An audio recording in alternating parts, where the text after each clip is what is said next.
ਸਤਿ ਸ੍ਰੀ ਅਕਾਲ ਦੋਸਤੋ, ਸਵਾਗਤ ਹੈ ਜੀ ਸਾਡੇ ਚੈਨਲ ਮਾਲਵਾ ਐਜੂਕੇਸ਼ਨ ਪੁਆਇੰਟ ਉੱਪਰ।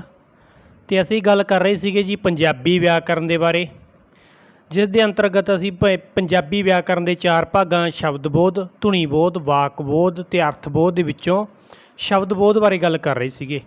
ਤਾਂ ਸ਼ਬਦ-ਬੋਧ ਦੇ ਬਾਰੇ ਅਸੀਂ ਹੁਣ ਤੱਕ ਸ਼ਬਦ ਕੀ ਹੁੰਦਾ, ਉਹਦੀ ਕੀ ਪਰਿਭਾਸ਼ਾ ਗੀ, ਤੇ ਸ਼ਬਦਾਂ ਦੀ ਵਰਗੀਕਰਨ ਕਿਹੜੀਆਂ-ਕਿਹੜੀਆਂ ਕਿਸਮਾਂ ਨੇ, ਸ਼ਬਦ ਸ਼੍ਰੇਣੀਆਂ ਬਾਰੇ ਪੜ੍ਹ ਚੁੱਕੇ ਹਾਂ। ਅਤੇ ਅੱਜ ਅਸੀਂ ਗੱਲ ਕਰਨੀ ਹੈ ਜੀ ਸ਼ਬਦ ਬਣਤਰ ਅਤੇ ਸ਼ਬਦ ਰਚਨਾ ਦੇ ਬਾਰੇ। ਤਾਂ ਵੀਡੀਓ ਥੋੜ੍ਹੀ ਲੰਮੀ ਹੋ ਸਕਦੀ ਹੈ, ਪਰੰਤੂ ਇਹਦੇ ਵਿੱਚ ਅਸੀਂ ਭਾਵ-ਅੰਸ਼ ਦੇ ਬਾਰੇ ਚਰਚਾ ਕੀਤੀ, ਉਹਦੀਆਂ ਕਿਸਮਾਂ ਬਾਰੇ, ਉਸ ਤੋਂ ਬਿਨਾਂ ਧਾਤੂ ਦੇ ਬਾਰੇ ਚਰਚਾ ਕੀਤੀ ਹੋਈ ਆ, ਅਤੇ ਨਾਲ ਹੀ ਜਿਹੜੇ ਵਧੇਤਰ ਨੇ ਉਹਨਾਂ ਦੇ ਬਾਰੇ ਵੀ ਚਰਚਾ ਕੀਤੀ ਹੋਈ ਹੈ, ਅਤੇ ਉਹਨਾਂ ਦੀਆਂ ਕਿਸਮਾਂ ਵੀ ਦੱਸੀਆਂ ਹੋਈਆਂ ਨੇ। ਤਾਂ ਸਭ ਤੋਂ ਪਹਿਲਾਂ ਅਸੀਂ ਸ਼ਬਦ ਬਾਰੇ ਦੇਖਦੇ ਹਾਂ। ਵਿਆਕਰਨ ਪੱਧਰ 'ਤੇ ਭਾਸ਼ਾ ਦੀ ਛੋਟੀ ਤੋਂ ਛੋਟੀ ਸੁਤੰਤਰ ਅਤੇ ਸਾਰਥਕ ਇਕਾਈ ਸ਼ਬਦ ਹੈ। ਤਾਂ ਕੁਐਸਚਨ ਕਿਸ ਤਰ੍ਹਾਂ ਬਣਦੇ ਆ ਕਿ ਭਾਸ਼ਾ ਦੀ ਛੋਟੀ ਤੋਂ ਛੋਟੀ ਸੁਤੰਤਰ ਅਤੇ ਸਾਰਥਕ ਇਕਾਈ ਕਿਹੜੀ ਹੈ, ਤਾਂ ਉਹਨੂੰ ਤੁਸੀਂ ਸ਼ਬਦ ਕਹਿਣਾ। ਅੱਗੇ ਬਲੂਮਫੀਲਡ ਕੀ ਕਹਿੰਦਾ ਹੈਗਾ ਇਹਦੇ ਬਾਰੇ? ਪ੍ਰਸਿੱਧ ਭਾਸ਼ਾ ਵਿਗਿਆਨੀ ਬਲੂਮਫੀਲਡ ਨੇ ਸ਼ਬਦ ਨੂੰ ਮਿਨੀਮਮ ਫ੍ਰੀ ਫਾਰਮ ਕਿਹਾ ਹੈ। ਤਾਂ ਇਹਦਾ ਵੀ ਕੁਐਸਚਨ ਬਣ ਕੇ ਆ ਸਕਦਾ ਕਿ ਬਲੂਮਫੀਲਡ ਨੇ ਸ਼ਬਦ ਨੂੰ ਕੀ ਕਿਹਾ, ਜਾਂ ਇਹ ਆ ਸਕਦਾ ਕਿ ਸ਼ਬਦ ਨੂੰ ਮਿਨੀਮਮ ਫ੍ਰੀ ਫਾਰਮ ਕਿਸ ਨੇ ਕਿਹਾ। 4 ਆਪਸ਼ਨ ਹੋਣਗੇ ਤੁਹਾਡੇ ਕੋਲ, ਤਾਂ ਉੱਥੋਂ ਤੁਸੀਂ ਬਲੂਮਫੀਲਡ ਚੂਜ਼ ਕਰਨਾ। ਅੱਗੇ ਦੇਖੋ ਜੀ, ਇਸ ਦਾ ਪੰਜਾਬੀ ਤਰਜਮਾ ਕੀ ਬਣਦਾ? ਛੋਟੇ ਤੋਂ ਛੋਟਾ ਮੁਕਤ ਰੂਪ। ਛੋਟੇ ਤੋਂ ਛੋਟਾ ਮੁਕਤ ਰੂਪ ਮਤਲਬ ਫ੍ਰੀ ਫਾਰਮ। ਵਿਆਕਰਨ ਪੱਧਰ 'ਤੇ ਛੋਟੀ ਤੋਂ ਛੋਟੀ ਸੁਤੰਤਰ ਇਕਾਈ ਇਹਦਾ ਅਰਥ ਬਣ ਜਾਂਦਾ ਗਾ। ਸੁਤੰਤਰ ਇਕਾਈ ਤੋਂ ਭਾਵ ਅਜਿਹੀ ਇਕਾਈ ਤੋਂ ਹੈ ਜਿਸ ਨੂੰ ਅਰਥ ਪ੍ਰਗਟ ਕਰਨ ਲਈ ਜਾਂ ਭਾਵ ਪ੍ਰਗਟ ਕਰਨ ਦੇ ਲਈ ਕਿਸੇ ਹੋਰ ਇਕਾਈ ਦਾ ਸਹਾਰਾ ਨਾ ਲੈਣਾ ਪਵੇ। ਉਹ ਸੁਤੰਤਰ ਰੂਪ 'ਚ ਆਪਣੇ ਆਪ ਵੱਖ-ਵੱਖ ਸਥਿਤੀਆਂ ਵਿੱਚ ਵਿਚਰਨ ਦੇ ਸਮਰੱਥ ਹੋਵੇ। ਕਹਿਣ ਦਾ ਭਾਵ ਹੈ ਕਿ ਜਿਹੜਾ ਅਰਥ ਪ੍ਰਗਟ ਕਰਨ ਦੇ ਵਿੱਚ ਆਜ਼ਾਦ ਹੋਵੇ, ਉਹਨੂੰ ਕਿਸੇ ਹੋਰ ਇਕਾਈ ਦਾ, ਕਿਸੇ ਵੀ ਹੋਰ ਚੀਜ਼ ਦਾ ਸਹਾਰਾ ਨਾ ਲੈਣਾ ਪਵੇ। ਤਾਂ ਅੱਗੇ ਬਲੂਮਫੀਲਡ ਕੀ ਕਹਿੰਦਾ ਹੈਗਾ? ਭਾਵ-ਅੰਸ਼ ਦੇ ਬਾਰੇ ਉਹ ਚਰਚਾ ਕਰਦਾ ਹੈਗਾ। ਬਲੂਮਫੀਲਡ ਅਨੁਸਾਰ ਸ਼ਬਦ ਭਾਸ਼ਾ ਦੀ ਛੋਟੀ ਤੋਂ ਛੋਟੀ ਸੁਤੰਤਰ ਵਿਆਕਰਨ ਇਕਾਈ ਹੈ, ਨਾ ਕਿ ਛੋਟੀ ਤੋਂ ਛੋਟੀ ਵਿਆਕਰਨ ਇਕਾਈ। ਤਾਂ ਉਹਨੇ ਸੁਤੰਤਰ ਜਿਹੜਾ ਸ਼ਬਦ ਨਾਲ ਲਾਤਾ, ਸ਼ਬਦ ਦੇ ਨਾਲ ਸੰਬੰਧਿਤ ਜਿਹੜਾ ਕਿ ਸ਼ਬਦ ਜਿਹੜਾ ਉਹ ਛੋਟੀ ਤੋਂ ਛੋਟੀ ਸੁਤੰਤਰ ਵਿਆਕਰਨ ਇਕਾਈ ਹੈ, ਪਰੰਤੂ ਜਿਹੜੀ ਛੋਟੀ ਤੋਂ ਛੋਟੀ ਵਿਆਕਰਨ ਇਕਾਈ ਆ ਉਹ ਕਿਹੜੀ ਆ? ਭਾਵ-ਅੰਸ਼। ਤਾਂ ਇੱਥੇ ਤੁਸੀਂ ਧਿਆਨ ਰੱਖਣਾ ਇਸ ਚੀਜ਼ ਦਾ ਕਿ ਜੇ ਉੱਥੇ ਸੁਤੰਤਰ ਸ਼ਬਦ ਨਾਲ ਲੱਗਿਆ ਆਉਂਦਾ, ਸੁਤੰਤਰ ਅਤੇ ਸਾਰਥਕ, ਤਾਂ ਤੁਸੀਂ ਸ਼ਬਦ ਨੂੰ ਕਹਿਣਾ, ਪਰੰਤੂ ਜੇ ਇਕੱਲਾ ਸਾਰਥਕ ਲੱਗਿਆ ਜਾਂਦਾ ਤਾਂ ਤੁਸੀਂ ਉੱਥੇ ਭਾਵ-ਅੰਸ਼ ਕਹਿਣਾ ਗਾ। ਮਿਸਾਲ ਦੇ ਲਈ ਚਰਖਾ, ਸੋਟਾ, ਲੜਕਾ, ਨਾਨਾ, ਦਾਦਾ ਆਦਿ ਸ਼ਬਦਾਂ ਦੇ ਵਿੱਚ ਜਿਹੜਾ ਅੰਤਮ ਆ ਲੱਗਿਆ ਹੋਇਆ, ਇਹ ਇੱਕ ਵਚਨ ਅਤੇ ਪੁਲਿੰਗ ਦਾ ਸੂਚਕ ਹੈ। ਇਹ ਸਾਰਥਕ ਅੰਸ਼ ਹੈ, ਪਰੰਤੂ ਸ਼ਬਦ ਨਹੀਂ। ਤਾਂ ਇਹ ਸਾਰਥਕ ਤਾਂ ਹੈਗਾ ਜਿਹੜਾ ਆ ਲੱਗਿਆ ਹੋਇਆ ਸਾਰਿਆਂ ਦੇ ਵਿੱਚ, ਪਰੰਤੂ ਇਹ ਸ਼ਬਦ ਨਹੀਂ ਹੈਗਾ, ਆਪਣੇ ਅਰਥ ਪ੍ਰਗਟ ਨਹੀਂ ਕਰ ਸਕਦਾ, ਇਕੱਲਾ ਸੁਤੰਤਰ ਨਹੀਂ ਹੈਗਾ, ਸਾਰਥਕ ਜ਼ਰੂਰ ਆ। ਤਾਂ ਇਹੀ ਫਰਕ ਆ ਸ਼ਬਦ ਅਤੇ ਭਾਵ-ਅੰਸ਼ ਦੇ ਵਿੱਚ। ਕਹਿਣ ਦਾ ਭਾਵ ਇਹੀ ਹੈ ਕਿ ਸ਼ਬਦ ਦੇ ਜਦੋਂ ਅੱਗੇ ਆਪਾਂ ਸਾਰਥਕ ਟੋਟੇ ਕਰ ਲੈਂਦੇ ਹਾਂ ਤਾਂ ਉਹ ਭਾਵ-ਅੰਸ਼ ਬਣ ਜਾਂਦੇ ਆ। ਇਵੇਂ ਹੀ ਜਿਵੇਂ ਅਨਪੜ੍ਹ ਸ਼ਬਦ ਨੂੰ ਅਣ ਪਲੱਸ ਪੜ੍ਹ ਲਿਖਿਆ, ਲਿਖਦਾ ਨੂੰ ਲਿਖ ਪਲੱਸ ਦਾ, ਕੁੜੀਆਂ ਨੂੰ ਕੁੜੀ ਪਲੱਸ ਆ ਆਦਿ ਸਾਰਥਕ ਸ਼ਬਦਾਂਸ਼ਾਂ ਵਿੱਚ ਵੰਡਿਆ ਜਾ ਸਕਦਾ ਹੈ। ਤਾਂ ਇਹ ਸਾਰੇ ਜਿਹੜੇ ਟੋਟੇ ਇਸ ਤਰ੍ਹਾਂ ਦੇ ਕਰ ਲਏ ਜਾਂਦੇ ਆ, ਇਹ ਸਾਰਥਕ ਹੁੰਦੇ ਨੇ, ਅਤੇ ਇਹਨਾਂ ਨੂੰ ਅਸੀਂ ਭਾਵ-ਅੰਸ਼ ਕਹਿੰਦੇ ਹਾਂ। ਸ਼ਬਦਾਂ ਦੀ ਇਹ ਸਾਰਥਕ ਅੰਸ਼ਾਂ ਵਿੱਚ ਵੰਡ ਹੀ ਸਿੱਧ ਕਰਦੀ ਹੈ ਕਿ ਵਿਆਕਰਨਕ ਪੱਧਰ ਉੱਤੇ ਸ਼ਬਦ ਦੀ ਛੋਟੀ ਤੋਂ ਛੋਟੀ ਇਕਾਈ ਨਹੀਂ ਹੈਗੀ, ਸਗੋਂ ਇਸ ਤੋਂ ਵੀ ਛੋਟੀ ਇਕਾਈ ਦਾ ਵਜੂਦ ਹੈਗਾ ਗਾ। ਅਤੇ ਭਾਸ਼ਾ ਵਿਗਿਆਨੀਆਂ ਨੇ ਅਜਿਹੀ ਛੋਟੀ ਤੋਂ ਛੋਟੀ ਸਾਰਥਕ ਇਕਾਈ ਨੂੰ ਭਾਵ-ਅੰਸ਼ ਕਿਹਾ ਗਾ। ਅੰਗਰੇਜ਼ੀ ਵਿੱਚ ਇਸ ਨੂੰ ਮਾਰਫੀਮ ਕਿਹਾ ਗਿਆ ਹੈ, ਅਤੇ ਪੰਜਾਬੀ ਵਿੱਚ ਮਾਰਫੀਮ ਲਈ ਅਸੀਂ ਭਾਵ-ਅੰਸ਼, ਰੂਪੀਮ ਜਾਂ ਰੂਪਗ੍ਰਾਮ ਆਦਿ ਸ਼ਬਦ ਵਰਤਦੇ ਹਾਂ। ਇਸ ਤਰ੍ਹਾਂ ਭਾਵ-ਅੰਸ਼ ਭਾਸ਼ਾ ਦੀ ਛੋਟੀ ਸਾਰਥਕ ਇਕਾਈ ਹੈ, ਭਾਵ ਧੁਨੀਆਂ ਦੀ ਉਹ ਲੜੀ ਜਿਸ ਨੂੰ ਅੱਗੇ ਹੋਰ ਸਾਰਥਕ ਟੋਟਿਆਂ ਵਿੱਚ ਨਾ ਵੰਡਿਆ ਜਾ ਸਕੇ। ਉਂਝ ਭਾਵੇਂ ਟੋਟਿਆਂ 'ਚ ਅਸੀਂ ਉਹਨੂੰ ਵੰਡ ਲਈਏ, ਪਰੰਤੂ ਉਹ ਸਾਰਥਕ ਨਹੀਂ ਰਹਿਣੇ ਫਿਰ। ਤਾਂ ਸਾਰਥਕ ਟੋਟੇ ਜਿਹੜੇ ਉਹ ਭਾਵ-ਅੰਸ਼ ਆ। ਤਾਂ ਜੇਕਰ ਅਸੀਂ ਸ਼ਬਦਾਂ ਦੀ ਅੰਦਰੂਨੀ ਬਣਤਰ ਨੂੰ ਦੇਖੀਏ ਤਾਂ ਸ਼ਬਦ ਜਿਹੜਾ ਭਾਵ-ਅੰਸ਼ਾਂ ਦੇ ਮੇਲ ਤੋਂ ਹੀ ਬਣਦੇ ਨੇ। ਤਾਂ ਇਸੇ ਤਰ੍ਹਾਂ ਭਾਵ-ਅੰਸ਼ ਜੁੜ ਕੇ ਹੀ ਸ਼ਬਦਾਂ ਦਾ ਨਿਰਮਾਣ ਕਰਦੇ ਨੇ। ਹੁਣ ਅਸੀਂ ਪਰਿਭਾਸ਼ਾ ਦੇਖਦੇ ਹਾਂ ਕਿ ਸਧਾਰਨ ਸ਼ਬਦਾਵਲੀ ਵਿੱਚ ਕਿਸੇ ਭਾਸ਼ਾ ਦਾ ਛੋਟੇ ਤੋਂ ਛੋਟਾ ਭਾਵ-ਪੂਰਤ ਅੰਸ਼ ਭਾਵ-ਅੰਸ਼ ਅਖਵਾਉਂਦਾ ਹੈ। ਕਹਿਣ ਦਾ ਭਾਵ ਹੈ ਕਿ ਛੋਟੇ ਤੋਂ ਛੋਟਾ ਪਰੰਤੂ ਕੋਈ ਭਾਵ ਪ੍ਰਗਟ ਕਰਦਾ ਹੋਵੇ। ਭਾਵ-ਅੰਸ਼ 2 ਸ਼ਬਦਾਂ ਭਾਵ ਅਤੇ ਅੰਸ਼ ਦੇ ਮੇਲ ਤੋਂ ਬਣਿਆ ਹੈ, ਅਰਥਾਤ ਭਾਵ-ਅੰਸ਼ ਉਸ ਇਕਾਈ ਜਾਂ ਅੰਸ਼ ਨੂੰ ਕਹਿ ਦਿੰਦੇ ਹਾਂ ਜਿਸ ਦਾ ਭਾਸ਼ਾ ਵਰਤੋਂ ਵਿੱਚ ਕੁਝ ਨਾ ਕੁਝ ਭਾਵ ਨਿਕਲਦਾ ਹੋਵੇ। ਤਾਂ ਅੱਗੇ ਦੀਆਂ ਅਸੀਂ ਕਿਸਮਾਂ ਬਾਰੇ ਪੜ੍ਹਨਾ ਜੀ। ਬਣਤਰ ਅਤੇ ਕਾਰਜ ਦੇ ਆਧਾਰ 'ਤੇ ਭਾਵ-ਅੰਸ਼ਾਂ ਨੂੰ ਕਈ ਸ਼੍ਰੇਣੀਆਂ 'ਚ ਵੰਡਿਆ ਜਾਂਦਾ। ਜਿਹੜੀ ਸਭ ਤੋਂ ਪਹਿਲੀ ਵੰਡ ਆ ਉਹਦੇ ਵਿੱਚ ਮੁਕਤ ਅਤੇ ਯੁਕਤ ਭਾਵ-ਅੰਸ਼ ਨੇ। ਮੁਕਤ ਭਾਵ-ਅੰਸ਼ ਜਿਹੜੇ ਸੁਤੰਤਰ ਰੂਪ 'ਚ ਆਪਣੇ ਅਰਥ ਪ੍ਰਗਟਾਉਣ ਦੀ ਸਮਰੱਥਾ ਰੱਖਦੇ ਨੇ ਉਹਨੂੰ ਮੁਕਤ ਭਾਵ-ਅੰਸ਼ ਕਹਿ ਦਿੱਤਾ ਜਾਂਦਾ। ਜਿਵੇਂ ਘਰ, ਲੜ, ਕਰ, ਅਤੇ ਉਹ ਭਾਵ-ਅੰਸ਼ ਜੋ ਸੁਤੰਤਰ ਤੌਰ 'ਤੇ ਆਪਣੇ ਭਾਵ ਨਹੀਂ ਪ੍ਰਗਟ ਕਰ ਸਕਦੇ ਉਹਨਾਂ ਨੂੰ ਯੁਕਤ ਭਾਵ-ਅੰਸ਼ ਕਹਿ ਦਿੰਦੇ ਆ। ਜਿਵੇਂ ਆ, ਏ, ਅਣ। ਤਾਂ ਇੱਥੇ ਕੀ ਆ, ਹੁਣ ਜਿਵੇਂ ਆਪਣੇ ਕੋਲ ਸ਼ਬਦ ਆ, ਮੰਨ ਲਓ ਘਰਾਂ, ਤਾਂ ਉੱਥੇ ਆਪਾਂ ਘਰ ਪਲੱਸ ਆ ਲਾਇਆ ਹੋਇਆ, ਤਾਂ ਇਹ ਜਿਹੜੇ ਦੋਨੋਂ ਟੋਟੇ ਨੇ ਇਹ ਭਾਵ-ਅੰਸ਼ ਨੇ, ਪਰੰਤੂ ਇਹਦੇ ਜਿਹੜਾ ਘਰ ਰਹਿ ਗਿਆ ਉਹ ਮੁਕਤ ਭਾਵ-ਅੰਸ਼ ਆ, ਕਿਉਂਕਿ ਇਕੱਲਾ ਘਰ ਵੀ ਕੋਈ ਨਾ ਕੋਈ ਅਰਥ ਦੇ ਰਿਹਾ ਆਪਾਂ ਨੂੰ, ਉਹ ਤਾਂ ਸ਼ਬਦ ਦੇ ਸਮਾਨ ਹੀ ਬਣ ਗਿਆ ਉਹ ਭਾਵ-ਅੰਸ਼ ਤਾਂ। ਪਰੰਤੂ ਜਿਹੜਾ ਨਾਲ ਆ ਲੱਗਿਆ ਹੋਇਆ ਘਰਾਂ, ਉਹ ਵੀ ਇੱਕ ਭਾਵ-ਅੰਸ਼ ਆ, ਅਤੇ ਉਹ ਇਕੱਲਾ ਕੋਈ ਅਰਥ ਨਹੀਂ ਦੇ ਰਿਹਾ ਆਪਾਂ ਨੂੰ, ਵੈਸੇ ਸਾਰਥਕ ਹੈਗਾ ਗਾ, ਇਸੇ ਕਰਕੇ ਉਸਨੂੰ ਅਸੀਂ ਯੁਕਤ ਭਾਵ-ਅੰਸ਼ ਕਹਿ ਦਿੰਦੇ ਹਾਂ। ਪਰੰਤੂ ਇਹ ਸ਼ਬਦ ਦੇ ਵਿੱਚ ਹੈਗੇ ਦੋਨੋਂ ਇਹ ਭਾਵ-ਅੰਸ਼ ਹੈ, ਜਿਹੜੀ ਇਸ ਤਰ੍ਹਾਂ ਦੀ ਅਸੀਂ ਵੰਡ ਕਰ ਲੈਂਦੇ ਹਾਂ। ਅੱਗੇ ਹੀ ਸਾਡੇ ਕੋਲ ਖੁੱਲ੍ਹੇ ਭਾਵ-ਅੰਸ਼ ਅਤੇ ਬੰਦ ਭਾਵ-ਅੰਸ਼ ਆ ਜਾਂਦੇ ਜੀ। ਦੂਜੀ ਵੰਡ ਆ ਇਹ, ਜਿਹੜੇ ਭਾਵ-ਅੰਸ਼ ਨਾਲ ਅੱਗੋਂ ਹੋਰ ਭਾਵ-ਅੰਸ਼ ਜੁੜ ਸਕਦੇ ਹੋਣ ਉਸਨੂੰ ਖੁੱਲ੍ਹੇ ਭਾਵ-ਅੰਸ਼ ਕਿਹਾ ਜਾਂਦਾ ਹੈ।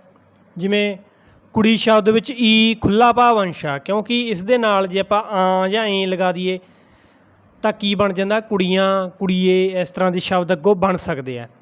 ਮਤਲਬ ਜਿਹਦੇ ਨਾਲ ਅੱਗੇ ਹੋਰ ਭਾਵ-ਅੰਸ਼ ਜੁੜ ਸਕੇ ਅੱਗੇ ਜਾ ਕੇ, ਤਾਂ ਉਹ ਖੁੱਲ੍ਹਾ ਭਾਵ-ਅੰਸ਼ ਆ। ਜਿਵੇਂ ਕੁੜੀ ਈ ਲੱਗਿਆ ਹੋਇਆ ਤਾਂ ਈ ਭਾਵ-ਅੰਸ਼ ਦੇ ਨਾਲ ਅਸੀਂ ਆਂ ਵੀ ਲਾ ਸਕਦੇ ਹਾਂ, ਅੱਗੇ ਕੁੜੀਆਂ ਬਣ ਜੂਗਾ, ਤਾਂ ਉਹ ਖੁੱਲ੍ਹਾ ਭਾਵ-ਅੰਸ਼ ਆ। ਅਤੇ ਬੰਦ ਭਾਵ-ਅੰਸ਼ ਜਿਨ੍ਹਾਂ ਦੇ ਅੱਗੋਂ ਹੋਰ ਭਾਵ-ਅੰਸ਼ ਨਹੀਂ ਜੁੜ ਸਕਦੇ, ਜਿਵੇਂ ਹੁਣ ਆਪਣੇ ਕੋਲ ਉੱਥੇ ਕੁੜੀਆਂ ਆਂ ਲਗਾਤਾ, ਆਪਾਂ ਕੁੜੀਆਂ ਬਣ ਗਿਆ, ਤਾਂ ਇਦੋਂ ਅੱਗੇ ਹੁਣ ਅਸੀਂ ਇਹਦੇ ਨਾਲ ਆਂ ਦੇ ਨਾਲ ਕੁਛ ਨਹੀਂ ਜੋੜ ਸਕਦੇ, ਆਂ ਭਾਵ-ਅੰਸ਼ ਦੇ ਨਾਲ, ਤਾਂ ਇਹ ਕੀ ਆ, ਬੰਦ ਭਾਵ-ਅੰਸ਼ ਆ। ਇੱਥੇ ਆ ਕੇ ਇਹ ਬੰਦ ਹੋ ਗਿਆ, ਇਸ ਤੋਂ ਅੱਗੇ ਕੁਛ ਨਹੀਂ ਐਡ ਕਰ ਸਕਦੇ।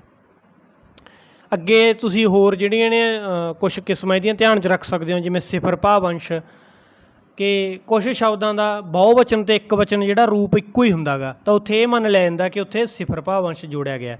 ਜਿਵੇਂ ਹੁਣ ਕਿਸਾਨ ਹਲ ਵਾਹੁੰਦਾ, ਇੱਥੇ ਇੱਕ ਵਚਨ ਆ ਕਿਸਾਨ, ਕਿਸਾਨ ਹਲ ਵਾਹੁੰਦੇ ਹਨ, ਇੱਥੇ ਵੀ ਕਿਸਾਨ ਲਿਖਿਆ ਹੋਇਆ, ਪਰੰਤੂ ਇੱਥੇ ਬਹੁਤ ਸਾਰੇ ਕਿਸਾਨਾਂ ਦੀ ਗੱਲ ਕੀਤੀ ਗਈ ਆ, ਬਹੁਵਚਨ ਆ, ਤਾਂ ਇੱਥੇ ਕੀ ਮੰਨ ਲਿਆ ਜਾਂਦਾ ਗਾ ਕਿ ਕਿਸਾਨ ਦੇ ਨਾਲ ਸਿਫਰ ਭਾਵ-ਅੰਸ਼ ਲੱਗਿਆ ਹੋਇਆ ਗਾ, ਤਾਂ ਹੀ ਇਹ ਬਹੁਵਚਨ ਬਣਿਆ ਗਾ। ਤਾਂ ਇਸ ਕਿਸਮ ਦਾ ਜਿਹੜਾ ਬਹੁਵਚਨੀ ਰੂਪ ਬਣਦਾ ਗਾ ਉਹ ਸਿਫਰ ਭਾਵ-ਅੰਸ਼ ਹੁੰਦਾ ਜੀ। ਅੱਗੇ ਹੀ ਸਮਧੁਨੀ ਭਾਵ-ਅੰਸ਼, ਉਹ ਭਾਵ-ਅੰਸ਼ ਜਿਨ੍ਹਾਂ ਦਾ ਧੁਨੀ ਰੂਪ ਇੱਕ ਸਮਾਨ ਹੋਵੇ, ਕਹਿਣ ਦਾ ਭਾਵ ਆ ਧੁਨੀਆਂ ਸੇਮ ਹੋਣ ਪਰੰਤੂ ਉਹਨਾਂ ਦੇ ਅਰਥ ਬਦਲ ਜਾਣ ਵੱਖ-ਵੱਖ ਸਥਿਤੀਆਂ ਦੇ ਵਿੱਚ। ਜਿਵੇਂ ਮਾਵਾਂ ਸ਼ਬਦ ਦੇ ਵਿੱਚ ਵਾਂ ਲੱਗਿਆ ਹੋਇਆ, ਆਵਾਂ ਦੇ ਵਿੱਚ ਲੱਗਿਆ ਹੋਇਆ, ਜਾਂ ਦਸਵਾਂ ਦੇ ਵਿੱਚ ਵੀ ਲੱਗਿਆ ਹੋਇਆ, ਇੱਕੋ ਹੀ ਧੁਨੀ ਆ ਵਾਵੇ ਨੂੰ ਕਰਨਾ, ਪਰੰਤੂ ਤਿੰਨਾਂ ਸਥਿਤੀਆਂ ਦੇ ਵਿੱਚ ਅਰਥ ਅਲੱਗ-ਅਲੱਗ ਦੇ ਰਹੀ ਹੈ। ਜਿਵੇਂ ਪਹਿਲੀ ਦੇ ਵਿੱਚ ਇਹ ਇਸਤਰੀ ਲਿੰਗ ਦੇ ਬਹੁਵਚਨ ਨੂੰ ਪ੍ਰਗਟ ਕਰ ਰਹੀ ਹੈ, ਮਾਵਾਂ ਦੇ ਵਿੱਚ, ਆਵਾਂ ਦੇ ਵਿੱਚ ਇੱਛਾ ਪ੍ਰਗਟਾਈ ਜਾ ਰਹੀ ਹੈ ਕਿ ਮੈਂ ਆ ਜਾਵਾਂ, ਆਉਣ ਦੀ ਇੱਛਾ ਪ੍ਰਗਟਾਈ ਜਾ ਰਹੀ ਹੈ, ਪਹਿਲੇ ਪੁਰਖ ਨੂੰ ਇਹ ਰੀਪ੍ਰਜੈਂਟ ਕਰਦੀ ਹੈ ਅਤੇ ਇੱਕ ਵਚਨ ਹੈ। ਦਸਵਾਂ ਇੱਥੇ ਹੁਣ ਇਹ ਵਿਸ਼ੇਸ਼ਣ ਦੇ ਤੌਰ 'ਤੇ ਵਰਤਿਆ ਜਾ ਰਿਹਾ ਜਿਹੜਾ ਭਾਵ-ਅੰਸ਼ ਆ, ਤਾਂ ਇਹ ਕੀ ਆ ਕਿ ਜਿਹੜਾ ਉਪਰੋਕਤ ਤਿੰਨਾਂ ਸ਼ਬਦਾਂ ਦੇ ਵਿੱਚ ਵਾਵੇ ਨੂੰ ਕਰਨਾ ਜਿਹੜਾ ਵਾਂ ਲੱਗਿਆ ਹੋਇਆ ਹਰ ਥਾਂ ਉੱਤੇ ਵੱਖਰੇ ਅਰਥ ਦੇ ਰਿਹਾ, ਇਸ ਲਈ ਇਹ ਤਿੰਨ ਅਲੱਗ-ਅਲੱਗ ਭਾਵ-ਅੰਸ਼ ਨੇ, ਪਰੰਤੂ ਇਹਨਾਂ ਦੀ ਧੁਨੀ ਇੱਕੋ ਹੀ, ਇਸ ਲਈ ਇਸਨੂੰ ਸਮਧੁਨੀ ਭਾਵ-ਅੰਸ਼ ਕਹਿ ਦਿੱਤਾ ਜਾਂਦਾ। ਤਿੰਨੋਂ ਅਲੱਗ-ਅਲੱਗ ਭਾਵ-ਅੰਸ਼ ਨੇ ਇਹ, ਪਰੰਤੂ ਇੱਕੋ ਧੁਨੀ ਹੋਣ ਕਰਕੇ ਇਹ ਸਮਧੁਨੀ ਭਾਵ-ਅੰਸ਼ ਆ।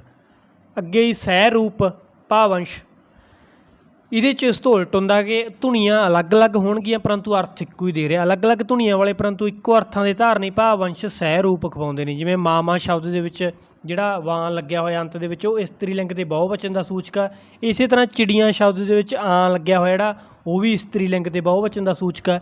ਤਾਂ ਦੋਨੋਂ ਹੀ ਅਲੱਗ-ਅਲੱਗ ਧੁਨੀਆਂ ਨੇ ਪਰੰਤੂ ਪ੍ਰਗਟ ਕਰ ਰਹੇ ਨੇ ਇਸਤਰੀ ਲਿੰਗ ਦੇ ਬਹੁਵਚਨ ਨੂੰ, ਅਰਥ ਇੱਕੋ ਹੀ ਨਿਕਲ ਰਿਹਾ, ਇਸ ਕਰਕੇ ਇਹ ਦੋਨੇ ਆਂ ਅਤੇ ਵਾਂ ਜਿਹੜੇ ਇਹ ਸਹਿ ਰੂਪ ਭਾਵ-ਅੰਸ਼ ਅਖਵਾਉਂਦੇ ਆ ਜੀ। ਤਾਂ ਇਸ ਤਰ੍ਹਾਂ ਸ਼ਬਦਾਂ ਦੇ ਜਦੋਂ ਅਸੀਂ ਅੱਗੇ ਹੋਰ ਸਾਰਥਕ ਟੋਟੇ ਬਣਾ ਲੈਂਦੇ ਹਾਂ ਉਹਨਾਂ ਨੂੰ ਅਸੀਂ ਭਾਵ-ਅੰਸ਼ ਕਹਿ ਦਿੰਦੇ ਹਾਂ। ਅੱਗੇ ਜੇ ਅਸੀਂ ਗੱਲ ਕਰਨੀ ਆ ਧਾਤੂ ਦੇ ਬਾਰੇ, ਸ਼ਬਦ ਬਣਤਰ ਵਿੱਚ ਲਘੂਤਮ ਮੁਕਤ ਅੰਗਾਂ ਨੂੰ ਧਾਤੂ ਕਿਹਾ ਜਾਂਦਾ, ਅਰਥਾਤ ਜਿਸ ਤੱਤ ਉੱਤੇ ਸ਼ਬਦ ਰਚਨਾ ਦੇ ਨੇਮ ਲਾਗੂ ਕੀਤੇ ਹੋਣ ਉਸ ਨੂੰ ਧਾਤੂ ਕਿਹਾ ਜਾਂਦਾ ਗਾ। ਧਾਤੂ ਉਹ ਤੱਤ ਹੁੰਦਾ ਹੈ ਜਿਸ ਤੋਂ ਸ਼ਬਦਾਂ ਦੀ ਵਿਉਂਤਪੱਤੀ ਹੁੰਦੀ ਹੈ। ਸ਼ਬਦਾਂ ਦੀ ਰੂਪਾਵਲੀ ਵਿੱਚ ਧਾਤੂ ਦਾ ਦੁਹਰਾ ਹੁੰਦਾ ਹੈ।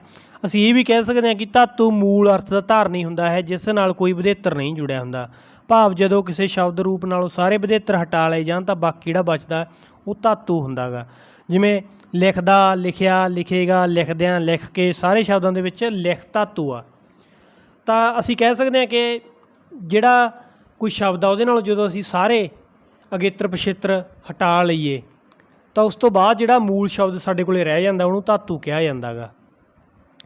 ਅਤੇ ਜਿਹੜੇ ਇਸ ਤਰ੍ਹਾਂ ਉਹ ਤੋਂ ਵੱਖ-ਵੱਖ ਸ਼ਬਦ ਬਣਦੇ ਨੇ ਅੱਗੇ, ਜਿਵੇਂ ਲਿਖ ਤੋਂ ਬਣਿਆ ਹੋਇਆ ਲਿਖਦਾ, ਲਿਖਦੇ, ਇਹ ਸਾਰੀ ਉਹਦੇ ਰੂਪਾਵਲੀ ਹੁੰਦੀ ਇੱਕ ਤਰੀਕੇ ਨਾਲ। ਅਤੇ ਸਾਰੀ ਜਿਹੜੀ ਰੂਪਾਵਲੀ ਉਹਦੇ ਵਿੱਚ ਉਹ ਧਾਤੂ ਮੌਜੂਦ ਹੁੰਦਾ ਗਾ। ਜਿਵੇਂ ਲਿਖ ਇੱਥੇ ਆ ਰਿਹਾ ਗਾ ਸਾਰਿਆਂ ਦੇ ਵਿੱਚ, ਲਿਖ ਦਾ 'ਚ ਵੀ ਆ ਰਿਹਾ, ਲਿਖਿਆ ਦੇ ਵਿੱਚ ਵੀ ਉਹ ਜਿਹੜਾ ਮੂਲ ਧਾਤੂ ਆ ਰਿਹਾ ਗਾ ਸਾਰਿਆਂ ਦੇ ਵਿੱਚ ਸਾਂਝਾ ਗਾ। ਅੱਗੇ ਦੇਖਦੇ ਹਾਂ ਜੀ, ਧਾਤੂ ਮੁਕਤ ਭਾਵ-ਅੰਸ਼ ਵੀ ਹੁੰਦੇ ਨੇ ਅਤੇ ਯੁਕਤ ਵੀ। ਆਪਾਂ ਪਿੱਛੇ ਭਾਵ-ਅੰਸ਼ਾਂ ਦੀ ਵੰਡ ਬਾਰੇ ਪੜ੍ਹ ਕੇ ਆਏ ਹਾਂ। ਧਾਤੂ ਕਿਸੇ ਵੀ ਕਿਸਮ ਦੇ ਹੋ ਸਕਦੇ ਆ, ਮੁਕਤ ਵੀ ਹੋ ਸਕਦੇ ਆ ਅਤੇ ਯੁਕਤ ਵੀ। ਆਪਾਂ ਉੱਥੇ ਐਗਜ਼ਾਮਪਲ ਲਈ ਸੀ ਜਿਵੇਂ ਘਰ, ਅਤੇ ਫਿਰ ਇੱਕ ਹੈਗਾ ਆਪਣੇ ਕੋਲੇ ਘਰਾਂ, ਜਿਵੇਂ ਅੰਤ ਦੇ ਵਿੱਚ ਆਂ ਲੱਗਿਆ ਹੋਇਆ। ਤਾਂ ਇਸ ਤਰ੍ਹਾਂ ਕੀ ਹੁੰਦਾ ਗਾ ਕਿ ਮੁਕਤ ਵੀ ਹੋ ਸਕਦੇ ਆ, ਇਹ ਯੁਕਤ ਵੀ ਹੋ ਸਕਦੇ। ਜਿਵੇਂ ਲਿਖਦਾ ਸ਼ਬਦ ਦੇ ਵਿੱਚ ਲਿਖ ਆ ਜਿਹੜਾ ਮੁਕਤ ਭਾਵ-ਅੰਸ਼ ਆ, ਪਰੰਤੂ ਕੀਤਾ ਦੇ ਵਿੱਚ ਜਿਹੜਾ ਕੀ ਭਾਵ-ਅੰਸ਼ ਆ ਇਹ ਯੁਕਤ ਭਾਵ-ਅੰਸ਼ ਆ। ਇਹਦੇ ਇਕੱਲੇ ਦੇ ਅਰਥ ਨਹੀਂ ਕੋਈ ਵੀ ਬਣਦੇ, ਨਾਲ ਤਾ ਲਗਾਉਣਾ ਪਿਆ ਇਹਦੇ, ਤਾਂ ਕਰਕੇ ਇਹ ਆਪਾਂ ਨੂੰ ਅਰਥ ਦੇ ਰਿਹਾ ਗਾ। ਅੱਗੇ ਦੇਖੋ ਜੀ, ਆਪਾਂ ਪੜ੍ਹਿਆ ਸੀਗਾ ਕਿ ਇੱਕ ਧਾਤੂ ਨਾਲੋਂ ਇੱਕ ਸ਼ਬਦ ਨਾਲੋਂ ਜਦੋਂ ਅਸੀਂ ਸਾਰੇ ਅਗੇਤਰ ਪਿਛੇਤਰ ਹਟਾ ਲਏ ਜਾਂਦੇ ਹਾਂ ਤਾਂ ਉਹ ਮੂਲ ਧਾਤੂ ਬਚ ਜਾਂਦਾ। ਅਤੇ ਉਹ ਜਿਹੜੇ ਅਗੇਤਰ ਪਿਛੇਤਰ ਹੁੰਦੇ ਨੇ ਉਹਨਾਂ ਨੂੰ ਹੀ ਸਾਂਝੇ ਰੂਪ 'ਚ ਅਸੀਂ ਵਧੇਤਰ ਕਹਿੰਦੇ ਹਾਂ। ਧਾਤੂ ਜਾਂ ਮੂਲ ਰੂਪ ਨਾਲ ਜੁੜ ਕੇ ਸ਼ਬਦ ਬਣਾਉਣ ਵਾਲੇ ਤੱਤਾਂ ਨੂੰ ਵਧੇਤਰ ਕਿਹਾ ਜਾਂਦਾ ਗਾ। ਤਾਂ ਧਾਤੂ ਨਾਲ ਜਿਹੜੇ ਵੱਖ-ਵੱਖ ਹੋਰ ਆਪਾਂ ਸ਼ਬਦ ਜੋੜਦੇ ਹਾਂ ਉਹਨਾਂ ਨੂੰ ਅਸੀਂ ਵਧੇਤਰ ਕਹਿ ਦਿੰਦੇ ਹਾਂ। ਵਧੇਤਰ ਬੰਦੇਜੀ ਭਾਵ-ਅੰਸ਼ ਹੀ ਹੁੰਦੇ ਨੇ, ਭਾਵ ਇਹ ਬੰਦੇਜੀ ਕੈਟਾਗਰੀ ਦੇ ਵਿੱਚ ਆਉਂਦੇ ਨੇ ਭਾਵ-ਅੰਸ਼ ਦੀ। ਆਪਾਂ ਪਹਿਲਾਂ ਬੰਦੇਜੀ ਬਾਰੇ ਵੀ ਪੜ੍ਹ ਕੇ ਆਏ ਹਾਂ ਅਤੇ ਖੁੱਲ੍ਹੇ ਬਾਰੇ ਵੀ ਪੜ੍ਹ ਕੇ ਆਏ ਹਾਂ। ਇਸ ਲਈ ਵਾਕ ਵਿੱਚ ਸੁਤੰਤਰ ਸ਼ਬਦ ਰੂਪ ਵਜੋਂ ਨਹੀਂ ਵਿਚਰ ਸਕਦੇ। ਇਹਨਾਂ ਨੇ ਕਿਸੇ ਨਾ ਕਿਸੇ ਧਾਤੂ ਦੇ ਨਾਲ ਹੀ ਜੁੜ ਕੇ ਆਉਣਾ ਹੁੰਦਾ ਗਾ। ਅਤੇ ਧਾਤੂ ਨਾਲ ਜੁੜਨ ਦੀ ਤਰਤੀਬ ਦੇ ਆਧਾਰ 'ਤੇ ਹੀ ਅਸੀਂ ਇਹਨਾਂ ਨੂੰ 3 ਭਾਗਾਂ 'ਚ ਵੰਡ ਦਿੰਦੇ ਹਾਂ, ਅਗੇਤਰ, ਵਧੇਤਰ ਅਤੇ ਪਿਛੇਤਰ। ਧਾਤੂ ਦੇ ਆਰੰਭ 'ਚ ਜੁੜਦੇ ਜਿਹੜੇ ਉਹ ਅਗੇਤਰ ਨੇ, ਧਾਤੂ ਦੇ ਮੂਲ ਰੂਪ ਦੇ ਪਿੱਛੇ ਜਿਹੜੇ ਲੱਗਦੇ ਨੇ ਉਹਨਾਂ ਨੂੰ ਪਿਛੇਤਰ ਕਿਹਾ ਜਾਂਦਾ, ਅਤੇ ਧਾਤੂ ਦੇ ਮੱਧ ਵਿੱਚ ਲੱਗਣ ਵਾਲਿਆਂ ਨੂੰ ਵਧੇਤਰ ਕਿਹਾ ਜਾਂਦਾ। ਪੰਜਾਬੀ 'ਚ ਜਿਹੜੇ ਵਧੇਤਰ ਲਗਭਗ ਨਾ ਦੇ ਬਰਾਬਰ ਹੈ ਨਹੀਂ ਗੇ, ਸਿਰਫ ਅਗੇਤਰ ਅਤੇ ਪਿਛੇਤਰ ਹੀ ਮਿਲਦੇ ਨੇ। ਅਤੇ ਅੱਗੇ ਇਹਨਾਂ ਦੀ ਵੰਡ ਦੇਖੀਏ ਤਾਂ ਕਾਰਜ ਦੇ ਆਧਾਰ 'ਤੇ ਇਹਨਾਂ ਨੂੰ ਅਸੀਂ 2 ਭਾਗਾਂ 'ਚ ਵੰਡ ਸਕਦੇ ਹਾਂ, ਰੂਪਾਂਤਰੀ ਵਧੇਤਰ ਅਤੇ ਵਿਉਂਤਪੱਤ ਵਧੇਤਰ। ਤਾਂ ਇੱਥੇ ਆਪਾਂ ਇਹਨਾਂ ਬਾਰੇ ਹੁਣ ਪੜ੍ਹਦੇ ਹਾਂ। ਰੂਪਾਂਤਰੀ ਵਧੇਤਰ ਕਿਹੜੇ ਹੁੰਦੇ ਨੇ ਕਿ ਇੱਕ ਤਾਂ ਇਹ ਸ਼ਬਦ ਦੇ ਸਿਰਫ ਪਿੱਛੇ ਹੀ ਲੱਗ ਸਕਦੇ ਨੇ, ਪਰੰਤੂ ਜਿਹੜੇ ਵਿਉਂਤਪੱਤ ਆ ਉਹ ਅੱਗੇ ਵੀ ਲੱਗ ਸਕਦੇ ਆ ਅਤੇ ਪਿੱਛੇ ਵੀ। ਤਾਂ ਰੂਪਾਂਤਰੀ ਵਧੇਤਰ ਜਿਸ ਸ਼ਬਦ ਨਾਲ ਜੁੜਦੇ ਨੇ ਉਸ ਦੀ ਸ਼੍ਰੇਣੀ ਉਂਝ ਹੀ ਕਾਇਮ ਰਹਿੰਦੀ ਆ, ਭਾਵ ਇਹ ਸ਼੍ਰੇਣੀ ਰੱਖਿਅਕ ਹੁੰਦੇ ਨੇ, ਸ਼੍ਰੇਣੀ ਬਦਲੂ ਨਹੀਂ ਹੁੰਦੇ। ਸ਼੍ਰੇਣੀ ਆਪਾਂ ਪਹਿਲਾਂ ਸ਼ਬਦ ਸ਼੍ਰੇਣੀਆਂ ਬਾਰੇ ਪੜ੍ਹ ਕੇ ਆਏ ਹਾਂ, 8 ਕਿਸਮਾਂ ਪੜ੍ਹੀਆਂ ਸੀ, ਜਿਵੇਂ ਕੋਈ ਨਾਮ ਹੋ ਗਿਆ, ਪ੍ਰਨਾਮ, ਕਿਰਿਆ, ਵਿਸ਼ੇਸ਼ਣ। ਤਾਂ ਇਹ ਜੇ ਕਿਰਿਆ ਦੇ ਨਾਲ ਕੋਈ ਵਧੇਤਰ ਲੱਗ ਰਿਹਾ ਤਾਂ ਉਹ ਅੱਗੇ ਚੱਲ ਕੇ ਵੀ ਕਿਰਿਆ ਸ਼ਬਦ ਹੀ ਬਣੂਗਾ, ਰੂਪਾਂਤਰੀ ਵਧੇਤਰ ਜੇ ਲੱਗ ਰਿਹਾ ਗਾ। ਜਿਵੇਂ ਲਿਖ ਕਿਰਿਆ ਗਈ, ਉਹ ਤੋਂ ਲਿਖ ਦਾ ਬਣਾਇਆ ਆਪਾਂ, ਦਾ ਲਾ ਕੇ, ਤਾਂ ਇਹ ਕਿਰਿਆ ਤੋਂ ਲਿਖਦਾ ਬਣਾਇਆ ਜਿਹੜਾ ਇਹ ਵੀ ਕਿਰਿਆ ਹੀ ਰਹੀ। ਪੜ੍ਹ ਕਿਰਿਆ ਗਈ, ਉਹਦੇ ਨਾਲ ਨਾਂ ਲਾਇਆ ਜਦੋਂ ਪੜ੍ਹਨਾ, ਤਾਂ ਉਹ ਵੀ ਕਿਰਿਆ ਹੀ ਰਹੀ। ਤਾਂ ਇਸ ਤਰ੍ਹਾਂ ਕਹਿਣ ਦਾ ਭਾਵ ਹੈ ਕਿ ਇਹਦੀ ਸ਼੍ਰੇਣੀ ਨਹੀਂ ਬਦਲਦੀ, ਵੀ ਕਿਰਿਆ ਤੋਂ ਨਾਮ ਨਹੀਂ ਜਾਂ ਨਾਮ ਤੋਂ ਕਿਰਿਆ ਨਹੀਂ, ਵਿਸ਼ੇਸ਼ਣ ਤੋਂ ਅੱਗੇ ਚੱਲ ਕੇ ਕਿਰਿਆ ਨਹੀਂ, ਇਸ ਤਰ੍ਹਾਂ ਨਹੀਂ ਬਣ ਸਕਦੇ ਕੋਈ ਵੀ। ਪਰੰਤੂ ਵਿਉਂਤਪੱਤ ਵਧੇਤਰ ਦੇ ਵਿੱਚ ਅਜਿਹਾ ਸੰਭਵ ਆ ਕਿ ਇਹਦੇ ਵਿੱਚ ਕੀ ਹੁੰਦਾ ਗਾ ਕਿ ਅੱਗੇ ਵੀ ਲੱਗ ਸਕਦੇ ਆ, ਪਿੱਛੇ ਵੀ, ਅਤੇ ਨਾਲ ਹੀ ਜਿਹੜੇ ਇਹ ਸ਼੍ਰੇਣੀ ਰੱਖਿਅਕ ਵੀ ਹੁੰਦੇ ਨੇ ਅਤੇ ਸ਼੍ਰੇਣੀ ਬਦਲੂ ਵੀ। ਇਹਨਾਂ ਦੇ ਵਿੱਚ ਉਸੇ ਤਰ੍ਹਾਂ ਵੀ ਉਹੀ ਸ਼੍ਰੇਣੀ ਵੀ ਰਹਿ ਜਾਂਦੀ ਹੈ, ਜਿਵੇਂ ਭਾਸ਼ਾ ਨਾਮ ਆ, ਉਹ ਤੋਂ ਉਪਭਾਸ਼ਾ ਬਣਾਇਆ, ਉਹ ਵੀ ਨਾਮ ਹੀ ਰਹਿ ਗਿਆ। ਤਾਂ ਇਹ ਕਹਿਣ ਦਾ ਭਾਵ ਹੈ ਕਿ ਸ਼੍ਰੇਣੀ ਰੱਖਿਅਕ ਆ, ਪਰੰਤੂ ਜਦੋਂ ਪੜ੍ਹ ਕਿਰਿਆ ਤੋਂ ਅਣਪੜ੍ਹ ਬਣਾਇਆ ਆਪਾਂ, ਉਹ ਵਿਸ਼ੇਸ਼ਣ ਬਣ ਗਿਆ। ਤਾਂ ਇਹ ਸ਼੍ਰੇਣੀ ਬਦਲ ਗਈ, ਇਹਦੀ ਕਿਰਿਆ ਤੋਂ ਵਿਸ਼ੇਸ਼ਣ ਬਣ ਗਿਆ। ਜਿਵੇਂ ਸੱਚ ਤੋਂ ਸੱਚਾ ਬਣਾਇਆ ਜਦੋਂ ਆਪਾਂ, ਤਾਂ ਉਹ ਨਾਮ ਤੋਂ ਵਿਸ਼ੇਸ਼ਣ ਬਣ ਗਿਆ। ਤਾਂ ਜਿਹੜਾ ਆਪਣੇ ਕੋਲ ਇੱਥੇ ਹੁਣ ਆ ਲੱਗਿਆ ਹੋਇਆ ਵਿਉਂਤਪੱਤ ਵਧੇਤਰ, ਸੱਚ ਤੋਂ ਸੱਚਾ ਬਣਾਇਆ, ਮਗਰ ਆ ਲੱਗਿਆ, ਇਹ ਸ਼੍ਰੇਣੀ ਬਦਲੂ ਸੀਗਾ, ਇਹਨੇ ਨਾਮ ਤੋਂ ਵਿਸ਼ੇਸ਼ਣ ਬਣਾਤਾ। ਅਤੇ ਜੇ ਆਪਾਂ ਇਹਨਾਂ ਦੇ ਵਿੱਚ ਪ੍ਰਮੁੱਖ ਅੰਤਰ ਦੇਖਣਾ ਹੋਵੇ ਤਾਂ ਉਹਦੇ ਬਾਰੇ ਵੀ ਆਪਾਂ ਚਲੋ ਪੜ੍ਹ ਲੈਂਦੇ ਹਾਂ, ਜ਼ਿਆਦਾ ਕਲੀਅਰ ਹੋ ਜਾਊਗਾ ਕਿ ਰੂਪਾਂਤਰੀ ਵਧੇਤਰ ਹਮੇਸ਼ਾ ਹੀ ਮੂਲ ਰੂਪ ਜਾਂ ਧਾਤੂ ਦੇ ਪਿੱਛੇ ਆਉਂਦੇ ਨੇ, ਇਸ ਲਈ ਇਹ ਸਦਾ ਪਿਛੇਤਰੀ ਹੁੰਦੇ ਨੇ, ਅੱਗੇ ਦੇ ਵੀ ਅੱਗੇ ਨਹੀਂ ਆਉਂਦੇ। ਪਰੰਤੂ ਵਿਉਂਤਪੱਤ ਜਿਹੜੇ ਵਧੇਤਰ ਹੁੰਦੇ ਨੇ ਉਹ ਅੱਗੇ ਵੀ ਆ ਸਕਦੇ ਆ, ਪਿੱਛੇ ਵੀ ਆ ਸਕਦੇ ਆ। ਇਹ ਜਿਸ ਸ਼ਬਦ ਨਾਲ ਇਹ ਜੁੜਦੇ ਨੇ ਰੂਪਾਂਤਰੀ ਪਿਛੇਤਰ, ਜਿਹੜੇ ਪਿਛੇਤਰ ਜਾਂ ਕਹਿ ਲਓ ਜਾਂ ਵਧੇਤਰ ਕਹਿ ਲਓ, ਉਹਨਾਂ ਦੀ ਸ਼੍ਰੇਣੀ ਨਹੀਂ ਬਦਲਦੀ। ਇਹ ਗੱਲ ਵੀ ਆਪਾਂ ਪਹਿਲਾਂ ਪੜ੍ਹ ਲਈ ਕਿ ਇਹ ਸ਼੍ਰੇਣੀ ਰੱਖਿਅਕ ਹੁੰਦੇ ਨੇ। ਜੇ ਕਿਰਿਆ ਦੇ ਨਾਲ ਲਗਾਏ ਜਾ ਰਹੇ ਆ ਤਾਂ ਕਿਰਿਆ ਹੀ ਰਹੂ, ਜੇ ਨਾਮ ਨਾਲ ਲਗਾਏ ਜਾ ਰਹੇ ਆ ਤਾਂ ਨਾਮ ਹੀ ਰਹੂ। ਇਹ ਹਮੇਸ਼ਾ ਸ਼ਬਦਾਂ ਦੇ ਅੰਤ 'ਤੇ ਆਉਂਦੇ ਨੇ। ਇਹ ਆਪਾਂ ਨੂੰ ਕਲੀਅਰ ਹੋ ਗਈ ਗੱਲ ਵੀ ਅੰਤ 'ਤੇ ਆ ਕੇ ਲੱਗਦੇ ਨੇ। ਇਹ ਸ਼ਬਦ ਸ਼੍ਰੇਣੀ ਦੇ ਮੂਲ ਰੂਪਾਂ ਜਾਂ ਧਾਤੂਆਂ ਨਾਲ ਜੋੜੇ ਜਾ ਸਕਦੇ ਨੇ। ਇਹ ਵੀ ਆਪਾਂ ਨੂੰ ਗੱਲ ਕਲੀਅਰ ਆ ਕਿ ਜਿਵੇਂ ਪੀ ਤੋਂ ਆਪਾਂ ਪੀਂਦਾ ਬਣਾਇਆ ਤਾਂ ਜਿਹੜੇ ਮੂਲ ਧਾਤੂ ਆ ਉਹਨਾਂ ਨਾਲ ਹੀ ਲੱਗਦੇ ਨੇ ਇਹ। ਅਗਲੀ ਗੱਲ ਆ ਜੀ, ਇੱਕ ਸਮੇਂ ਇੱਕ ਸ਼ਬਦ ਨਾਲ ਇੱਕ ਹੀ ਰੂਪਾਂਤਰੀ ਪਿਛੇਤਰ ਜੁੜ ਸਕਦਾ, ਜਦੋਂ ਕਿ ਵਿਉਂਤਪਤ ਪਿਛੇਤਰ ਇੱਕੋ ਸਮੇਂ ਇੱਕ ਸ਼ਬਦ ਨਾਲ ਵੱਧ ਵੀ ਜੁੜ ਸਕਦੇ ਆ। ਤਾਂ ਇਹ ਗੱਲ ਵੀ ਧਿਆਨ 'ਚ ਰੱਖਣ ਯੋਗ ਆ ਕਿ ਰੂਪਾਂਤਰੀ ਪਿਛੇਤਰ ਜਿੱਥੇ ਲੱਗ ਗਿਆ ਉਹ ਇੱਕ ਹੀ ਲੱਗੂਗਾ, ਉਦੋਂ ਬਾਅਦ ਨਹੀਂ ਲੱਗ ਸਕਦਾ ਕੁਛ ਵੀ।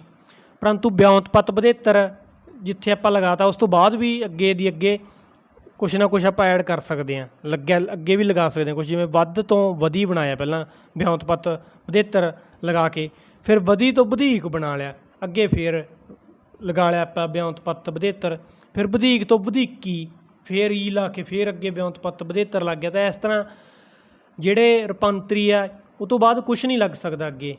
ਕਹਿਣ ਦਾ ਭਾਵ ਉਹ ਲਾਸਟ 'ਤੇ ਲੱਗਣਗੇ ਜਮਾਂ, ਵਿਉਂਤਪਤ ਦੇ ਅੱਗੇ ਕੁਛ ਅੱਗੇ ਐਡ ਹੋ ਸਕਦਾ।